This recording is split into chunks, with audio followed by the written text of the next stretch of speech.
When the posters for this event went up around the school, I knew that this was something I wanted to do. I knew that I had something valuable to share. Small, tiny, very tiny issue was I never quite pinpointed what that was. But don't leave. Let me explain. I've always been told that doing hard things is good for you, that what doesn't kill you makes you stronger. Public speaking, for example.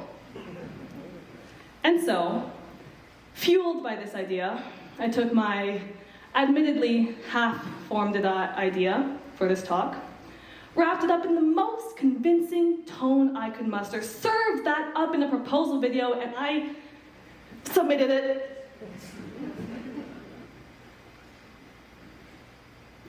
I can conclude that that worked.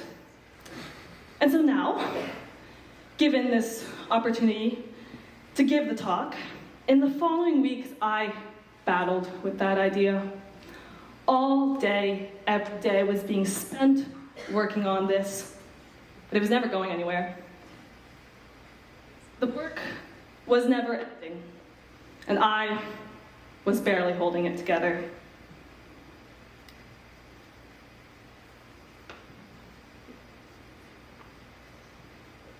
There was no time left for fun nor relaxation, and even if I had allocated for time for that, I wouldn't have been able to. So I went from cool TED Talk to stupid TED Talk, stupid TED Talk, stupid TED Talk, to major breakdown. I was really starting to question this whole thing about how hard things are good for you, because this felt like too much. And so that original idea that our MCs presented to you, that didn't end up working out. But along the way, I did learn something. And I coined this little phrase about it, actually. It's not about the destination, it's about the journey. I'll be on the lookout now, because I have a feeling that one's going to become pretty popular. But you see, that situation I described, that journey, I know that you all can resonate with it. Working or studying every day, feeling stressed, exhausted, completely overwhelmed. In fact, I know this because over 79% of employees experience work-related stress, and 50% of them experience burnout.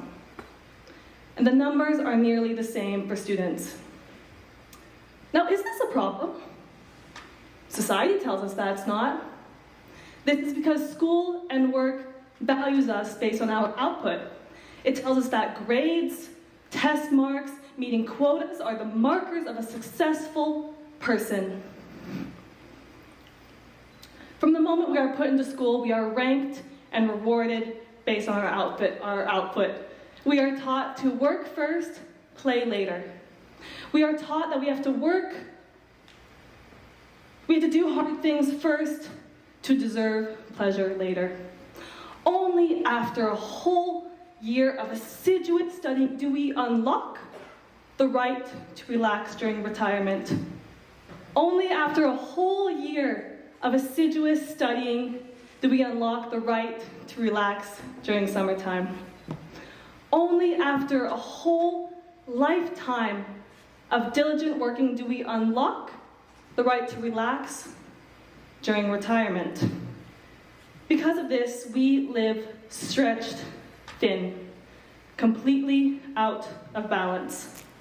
By telling ourselves that we need to work first to deserve pleasure, we do not make time for pleasure and end up making do with the activities that give us quick, easy, temporary pleasure. Activities like scrolling on social media. And no wonder, after starting the day at 6 a.m., grinding through the 8-hour workday, coming home in the evening to cook, clean, take care of kids, if you have some of those. What else do we have the energy for? So we grab our phones. It's all that we have left for in the tank. But you see, this scrolling here, this is not just mindless entertainment. This is a total escape. Physically, we're in the room, but mentally, we're checked out. And you know that feeling, right? After you've been scrolling for a while, and then suddenly you look up, and you feel like you need to rub your eyes, and you're like, whoa, where'd I go? Yeah. Perfect distraction. Scrolling is the perfect distraction. Scrolling is the perfect coping mechanism for our overloaded lives. We are not just working. We are not just going to school. We are coping with working. We are coping with school.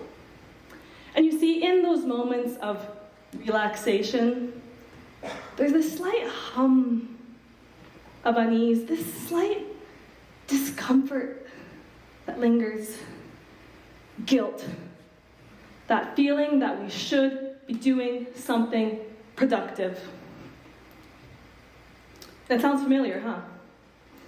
Now I'm going to ask you a question with the obvious answer. Are you ever excited for the weekend? Yeah. Do you ever crave the weekend? Yeah. Being this stretched thin makes us crave free time. Pining for the weekend. Pining for summertime. For retirement.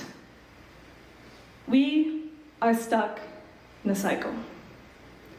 When we work, we crave free time. But when we gain that free time, the guilt rushes back in. We are split between two realities, but we are never fully present in either. We are never fully present in our lives.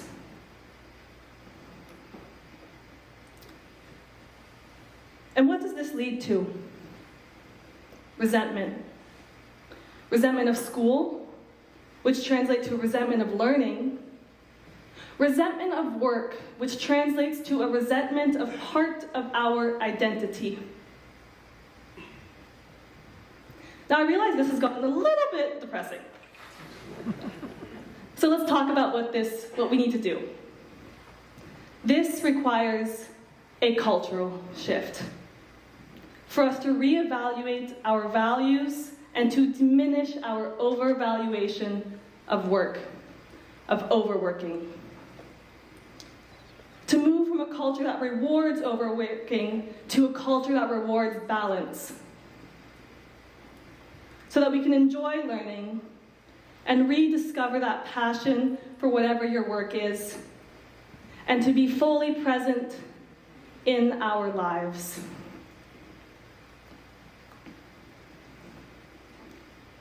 Now I realize a whole cultural shift will take a while. So what can we do right now? Right now we can question. Right now we can criticize. Right now we can question and criticize what society has taught us growing up. What our personal culture is related to school and work. So maybe that looks like quitting eating lunch at your desk.